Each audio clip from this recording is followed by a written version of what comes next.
이낙연 후보 측에서 이 대장동 사건은 화천대유 의혹은 이재명 게이트다라고 목소리를 높였습니다. 첫 번째 주제는 바로 그겁니다.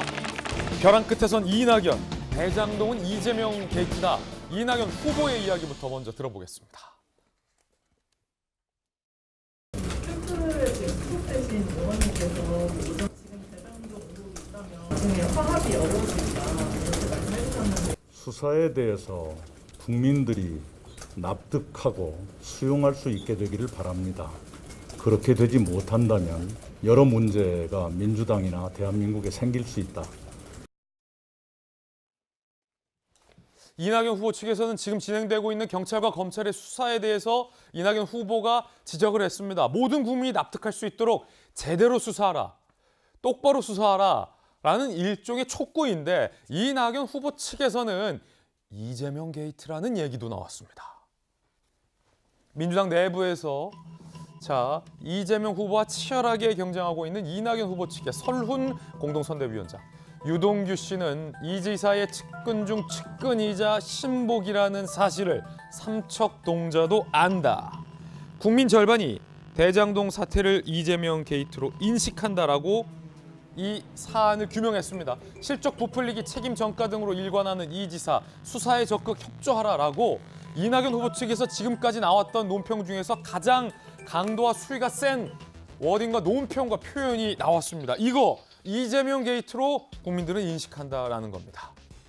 이게 상당히 좀 치열해 보이는데 이재명 기자. 일단은 이재명 지사 측에서는 지금까지 줄곧 유동규는 내 측근 아니다. 야, 이게 어떻게 측근이냐. 신복도 아니다. 이렇게 지금 해명을 했는데 설훈 이낙연 캠프 선대위원장에 따르면 측근 중에 측근이자 신복이라는 건 삼척동자도 다 아는 이재명 게이트다.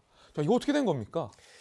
설훈 위원장도 국민들이 그렇게 인식한다 이렇게 약간 어떻게 보면 간접 화법을 썼지만 실질적으로 지금 이낙연 캠프에서 봤을 때는 이 대장동 개발 특혜 의혹 자체가 앞으로 대선 과정에서 굉장히 큰 민주당의 짐이 될 것이다 이렇게 판단하고 있는 거죠. 그렇기 때문에 사실상 이재명 게이트로까지 이렇게 이제 표현을 하는 건데 글쎄요 이제 경선이 막바지 끝났죠 사실상. 그러니까 오는 토요일 날 경기 지역을 하고 오늘 일요일 날 서울 지역을 끝으로 서울 지역에서 3차 선거인단 투표 결과까지 발표를 하고 나면 이번 주 일요일 날 물론 결선 투표가 뭐 50%를 안 넘을 경우에 할 수도 있지만 사실상 끝났다고 볼 수 있기 때문에 사흘 뒤면 민주당 후보가 선출이 됩니다. 예. 그런 상황에서 지금 글쎄요 막바지 이제 표심을 두고 이낙연 캠프에서는 지금 막바지 표심에 대한 이제 호소를 하고 있는 그런 상황인데 과연 이제 더 문제는 이재명 후보가 최종 민주당 후보로 선출된 이후에 과연 이 대장동 게이트가 어느 방향으로 튈 것이냐가 문제일 텐데 사실 이재명 후보 역시 스스로가 검찰 수사 느낌이 안 좋다 뭐 이렇게 표현하지 않았습니까? 그런 만큼 그래요? 지금 굉장히 이재명 지사를 향해서 검찰 수사 가고 있다 이렇게 지금 보고 있는 것 같고 그런 점에서 이제 경선이 끝나고 나면 늘 모든 당은 이제 경선 후유증을 정리하고 어떻게 보면 이제 원팀 정신으로 본선을 준비하는 건데 과연 그렇게 연착륙이 가능할까 굉장히 큰 우려들을 당 내부에서도 하고 있는 게 아닌가 싶습니다. 당 내부에서 설훈 선대위원장이 이재명 게이트로 인식하는 국민들이 많다. 이재명 후보 본인은 이 검찰 수사에 대해서 이렇게 표현했는데 꽤 흥미로운 표현이 나왔습니다. 느낌이 영 좋지 않다. 이거 어떤 의미일까요? 느낌이 영 좋지 않다. 이재명 지사입니다. 곽상도를 먼저 압수수색을 하든지 네, 그렇죠. 잡든지 윤석열 아버지도 있고 박영수도 있고 많잖아요. 네. 근데 거기는 놔두고 뜬금없이 여기부터 한 게 조금 이제 느낌은 안 좋은데 고통은 받더라도 결국 사필 기정하더라. 수없이 당했으니까요. 당했죠. 네. 이제 포연이 막 생기고 포탄 날라오면 제가 좀 신나요. 어렸을 때 공장 다닐 때 이 화학 냄새 맡으면서 공부를 하셔가지고 네. 포연 이런 냄새 아주 흥분시키는가 봐요. 좀 그런 게 있어요. 사실 좀 즐거운 게 있어요. 위기를 기회로 만드는 게 진짜 실력이죠. 대한민국 헌정사예요. 제도에 없던 거 설계해서 공공환수한 사례가 이게 처음입니다. 자, 결국 사필 규정을 얘기하면서 자신감을 보이긴 했지만 검찰 수사에 대해서 느낌은 안 좋다라는 표현을 했는데 여러분 어떻게 들으셨습니까? 먼저 박정하 전 청와대 대변인, 이 지사의 검찰 수사와 관련돼서 느낌은 안 좋다. 자, 이거 어떤 뜻일까요? 글쎄 저는 저렇게 이렇게 웃으면서 방송을 할 수 있는 상황인가 싶은 생각이 들어요. 최근에 보면은 이재명 지사가 초강경 모드로 나가는 게 저는 오히려 더 석연치 않은 점이 있다라고 생각이 들고요. 이런 것 때문에 아까 이낙연 후보나 아니면 그 캠프에 있는 서른 의원이나가 일종의 무슨 포스트 경선은 뭐 내일 모레 끝납니다만 사실은 민주당에게도 대한민국에게도 뭔가 중대한 문제가 있을 수 있다라는 것이 의미심장한 부분이라고 생각을 합니다. 그래서 이재명 지사가 사실은 뭐 느낌이 안 좋다라고 하면서 주변부를 자꾸 얘기를 하는데요.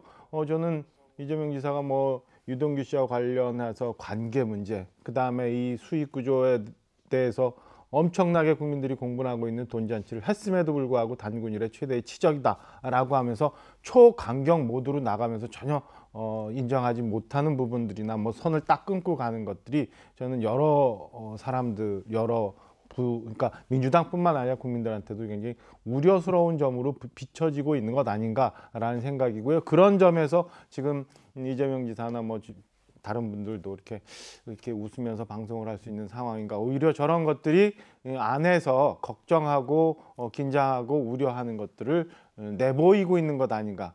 그리고 이재명 지사가 최근에 굉장히 험한 단어들을 많이 쓰는 것도 그런 것들 아닌가라고 저는 개인적으로 생각을 합니다. 그 의미가 느낌이 안 좋다라는 뜻일 것이다.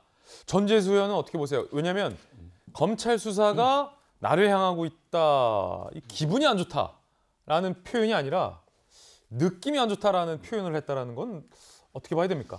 일단은 이재명 후보 입장에서는 사실은 이제 우리 주변에서 이루어지고 있는 부동산 개발 과정을 본다면 이제 이재명 후보 입장에서 상당히 억울한 측면이 있을 겁니다. 왜냐하면 대개의 경우 부동산 개발 과정을 보게 되면은 이게 민관이 공동으로 하게 되더라도 민간업자들이 엄청나게 많은 수익을 가져가고 더더구나 이제 민간업자들이 부동산 개발 과정에서 이 인허가 문제라든지 여러 이제 또 구속되는 형사 사건도 많이 발생하고 또 이재명 후보 입장에서는 분당 파크뷰 개발 과정에서도 말하자면 이제 그 부동산 개발업자들하고 소송도 많이 있었지 않습니까? 그런 과정들을 거쳐가지고 어떤 식으로든 미래의 이익이 얼마가 생길지 모르는 상황에서 성남시에 5,500억이라는 확정 이익을 발생할 수 있도록 설계를 했는데 지금 이제 매일같이 뉴스들이 쏟아지는 이것 자체가 본인으로서는 상당히 이제 억울한 측면이 있을 수 있겠다 이 생각이고 더더구나 요즘 이제 보시면 아시겠지만 하루에 뉴스가 여러 수천 건이 쏟아집니다. 수천 건이 쏟아지는데 결국 핵심은 뭐냐면 이 뉴스들 속에서 결국은 결론은 금전적 이득을 본 사람, 경제적 이득을 본 사람, 돈 받은 사람 이 사람들이 말하자면 이 비리의 핵심이라고 보여지는데 근데 지금 이재명 지사와 관련해 가지고 유동규 전 기획본부장이 이제 구속이 되긴 했습니다만 이재명 지사가 직접 관련됐다거나 이런 부분들이 없거든요. 그런 측면에서 이제 억울할 수 있겠다라는 생각이 들고 어떻든 이 사건의 핵심 결론은 결국은 경제적 이득, 금전적 이득을 본 사람으로 수렴이 될 거다. 그런 측면에서 보면은 곽상도 의원 아들 50억 문제라든지 그다음에 박영수 특검 딸 아파트와 취직해서 댕겼던 문제, 원유철 국민의힘 전 원내대표가 고문으로서 돈을 얼마 받았는지 지금 안 드러났습니다. 지금 드러나고 있는 사람들이 대부분 국민의힘 쪽 사람이었거나 아니면은 그와 연관이 있는 사람들이기 때문에 좀 억울한 측면이 있겠다 이제 이런 생각이 듭니다. 어떻든 수사는 검찰, 경찰이 하고 있습니다. 저는 이것이 정쟁으로 그냥 소비되는 것이 아니고 국회 차원에서 부동산 개발 이익을 반드시 국민들께 그리고 공공 환수해야 되는 이런 법 제도는 국회가 해야 된다. 수사는 검찰, 경찰이. 그다음에 법은 국회가 좀 만들어 나가는 이런 계기로 좀 삼아야 되지 않을까 생각을 합니다. 느낌이 안 좋다는 뜻은 억울하다는 뜻이다 라는 말로 저는 들리는데 해석을 했고 두 분의 견해가 좀 다른데 여러분은 어떻게 들으셨습니까? 검찰 수사 느낌이 안 좋다. 이거 어떤 뜻일까요?